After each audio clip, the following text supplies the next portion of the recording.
আজিম আমার শাহে মদিনা মুসলমানি নবী ছাড়া কিছুই মানে না হয়নি হবে না হতে পারে না আমার নবীর সাথে কারো তুলনা নারে তাকবীর। এবার নবীর চেহারা দেখেন, নবী কত সুন্দর ছিলেন। ঈশ্বর নবীর কথা শুনলেন, আল্লাহর নবী একদিন বসে আছেন, 14 দিনকার পূর্ণিমা চাঁদ, 14 দিনকার চাঁদ কেনা পূর্ণিমা বলি, একবারে গোল হয়ে চাঁদটা হয়ে আছে, পূর্ণিমা একবারে গোটা চাঁদ হয়ে আছে, আর বাদল নাই, একবারে ঝকঝকে আলো। এবার নবীর পাঞ্জরে আবু হুরায়রা রাদিয়াল্লাহু তাআলা একজন সাহাবী বসে আছেন, একবার চাঁদের দিকে দেখছেন, একবার নবীর চেহারা থেকে এরকম করে দেখছেন, আবার একবার চাঁদ দিকে দেখে দেখছেন, আবার একবার নবীর চেহারা দিকে দেখছেন। 2-4 বার দেখা পর এবার নবী তখন বলছেন, আবু হুরায়রা ব্যাপার কি, তুমি একবার চাঁদকে দেখছো একবার আমার দিকে দেখছো? ওরে সুবহানাল্লাহ। এইবারে আবু হুরায়রা রাদিয়াল্লাহু তাআলা বলছেন, নবী গো আমি আবু হুরায়রা পার্থক্য করতে পারি না গো নবীজি, আমি ফয়সালা নিতে পারি না কি 14 দিনকার চাঁদ বেশি সুন্দর কি আপনি নবীজি চাঁদের থেকে বেশি সুন্দর। আমি পার্থক্য করতে পারি না যে 14 দিনকার চাঁদটা বেশি সুন্দর কি আপনি বেশি সুন্দর। আচ্ছা আপনারা বলেন তো, আমাদের শরীরটা যখন ঘেমে যায় তো ভালো লাগে না খারাপ লাগে? জোরে বলেন, খারাপ লাগে না? এখানে যদি কোন একটা লোক হোটেল থেকে আসছে, কাম কাজ করে আসছে, গাঞ্জি টাঞ্জি সব হইতে গেছে, যেমনই আপনি নমাজে পাঞ্জরে দাঁড়াবে তেমনি একটা বাসনা করবে, দুর্গন্ধ করবে, করবে না করবে না? তখন আমরা বলবো কারে গোসল টোসল করে গোসল টোসল করে। কিন্তু ওরে আল্লাহ আমার নবী কত সুন্দর ছিলেন, ওরে আল্লাহ নবীর ঘাম কেমন ছিল শুনলেন? আনাস বিন মালিক রাদিয়াল্লাহু তাআলা আনহু একজন সাহাবী বলেন, আল্লাহর নবী উম্মে সুলাইমের বাড়িতে একদিন নবীজি ঘুমিয়ে আছেন, চামড়ার বিছানাতে নবী ঘুমিয়ে আছেন।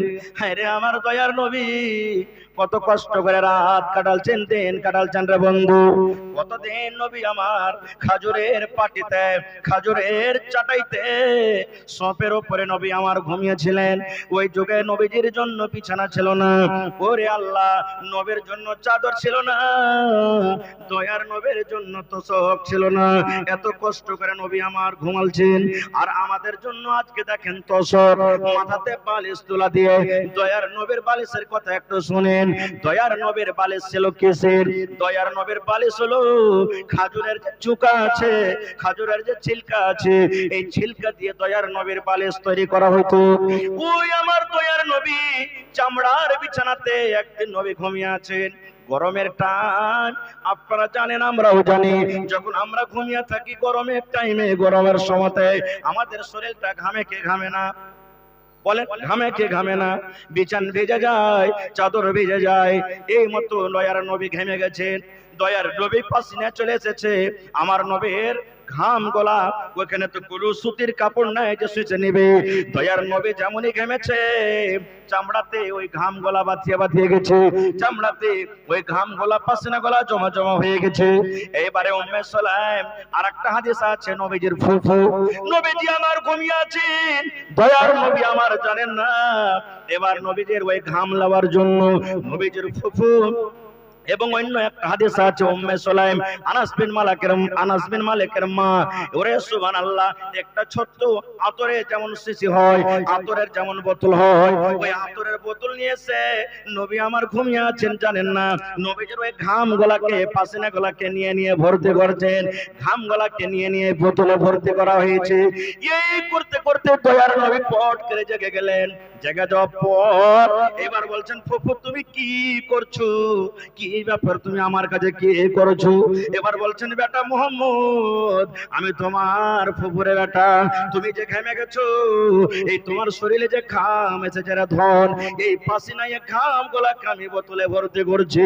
এবার নবী যে বলছেন, ফুফু জান তুমি এই ঘাম গুলা বোতলে ভর্তি করে কি করবে, তুমি এই পাসিনা গুলা ভর্তি করে কি করবে? এবার বলছেন, বেটারি দুনিয়াতে কোনো এরকম আতর নাই, দুনিয়াতে এরকম কোনো খুশবু নাই, দুনিয়াতে এরকম কোনো সেন্ট নয় রে ভাতিজা কি তোমার পাসিনা তোমার ঘামের থেকে সেন্টওয়ালা হইতে পারে। বেটা রে, আমার বাড়িতে যে আতর আছে রে ধর, আমার বাড়িতে যে খুশবু আছে, ওই খুশবুগুলার সাথে তোমার এই পাসিনা গলা এক ফোঁটা দু ফোঁটা করে আমি মিলিয়ে দেব, আর আমি নিজের কাপড়ে নিজের গায়ে লাগাবো। শুধু তানের নয়, আমার মোহাম্মদ ছেলে তুমি শুনে নাও, আমি যেদিন মরে যাব, আমার আত্মীয়রাকে আমি আদেশ করে যাব, ওসিয়ত করে যাব, আমি যেদিন মরে যাব যেন তোমার এই ঘামটা আমার এই কাফনের কাপড়ে ছিটিয়ে দেওয়া হয়। নারে তাকবীর, সুবহানাল্লাহ। দেখেন নবীজির ঘাম দেখেন। এবার নবীজির ব্যবহার সম্পর্কে একটা হাদিস শুনেন। টাইম আমার খুব একবারে শর্ট শর্ট শর্ট করে পালাইছে, আর দুটা মতো হাদিসের কথা বলবো, হাদিস লম্বা কিন্তু ছোট্ট করে বলবো। এখানে হাজী সাহেব তো আশা করছে কেউ আছেন, কোন জায়গাতে জরুর হাজী সাহেব মজলিসে আছেন, কাবা শরীফ থেকে এসেছেন। আল্লাহ রসুল যখন নবী হননি তার আগেও মক্কার লোকেরা কাবা শরীফের তওয়াফ করতে, হজ করতে আসতো। এবারে নবীজি নবী হলেন, তারপরও মানুষরা হজ করতে আসছেন। এবারে মক্কার সমস্ত লোক কি নবীর কথা মেনেছিলেন বলেন তো? জোরে বলেন, মেনেছিলেন? মানেনি। নিজের চাচা মানেনি, নবীজির নিজের আপন চাচা নবীর কথা মানেনি, এরকমও হয়েছে।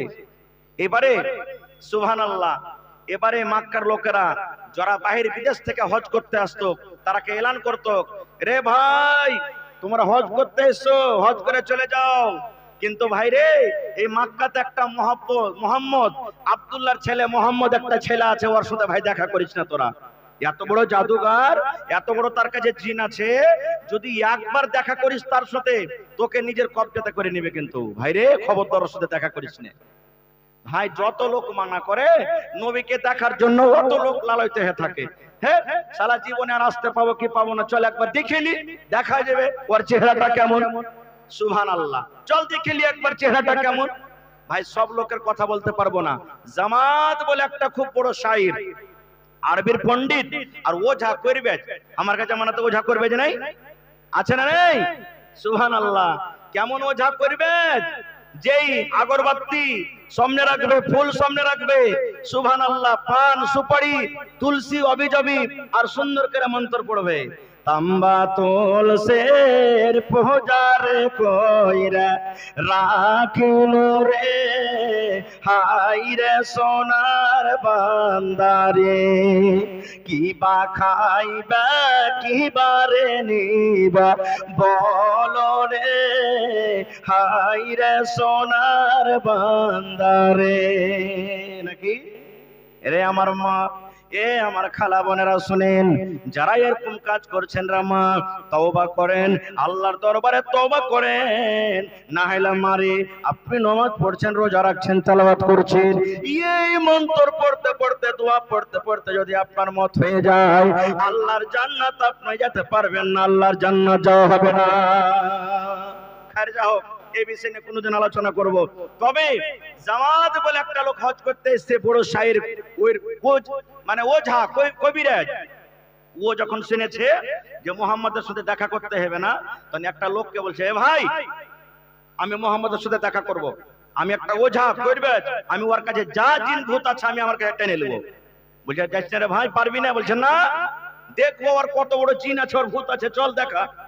এবার নবীজি আমার নামাজ পড়ছেন, নবীজি নামাজ পড়ছেন, এবার ওই ওঝা কেসা তখন বলছেন যে এই দেখো এটা হলো মোহাম্মদ নামাজ পড়ছে। এবার জামাত বলে ওই শায়ের, ওই কবিরাজ পিছন দিকে বসে গেছে যে নামাজ পড়া হবে তখন দেখা করব। এবার নবীজি নামাজ পড়লেন, নামাজ পড়ার পর যেমনই ঘুরেছে পিছন দিকে, দেখছে একটা অপরিচিত আজনবী লোক বসে আছে। এবার নবীজি তখন লোকটাকে বলছেন, রে আল্লাহর বান্দা, কে তুমি, কোথা থেকে তুমি এসেছো, কি কারণে এসেছো, এসো বাবা তুমি আমার পাঞ্জরে এসো, এসো বাবা তুমি আমার পাঞ্জরে বসো, কি কারণে এসেছো বাবারে তুমি বলো। ওরে আল্লাহ, নবীজির যে মিষ্টি কথা শোনা পরে তার দিলে কিন্তু গেঁথে গেছে। হবে মক্কার লোক কইছে যে লোকটা বলে পাগল, মক্কার লোক বলছে যে লোকটা বলে জাদুগার, এত মিষ্টি ভাষা, এত মিষ্টি কথা, এই লোকটা তো এরকম হইতে পারে না, লোকটা তো চরিত্র খুব ভালোই লাগলো। এবার পাঞ্জরে এসেছে, আসার পর তখন নবী বলছেন যে তোমার নাম কি? বলছে আমার নাম হলো জামাত। বলছে কি কারণে এসেছো? বলছে আপনার নাম কি মোহাম্মদ? বলছে হ্যাঁ। তো বলছে যে আমি শুনলাম যে আপনাকে জিনে না কি ধরে নিয়েছো, তো আপনার জিনটাকে ধরতে এসেছি আমি। হাদিসের কথা। বলছে আপনার জিনটাকে ধরতে এসেছি। রাসূল তখন মুচকি মেরে হাসা বলছেন যে জিন ধরতে এসেছো না? তো বলছে ধরো, তাহলে কেমন করে ধরবে?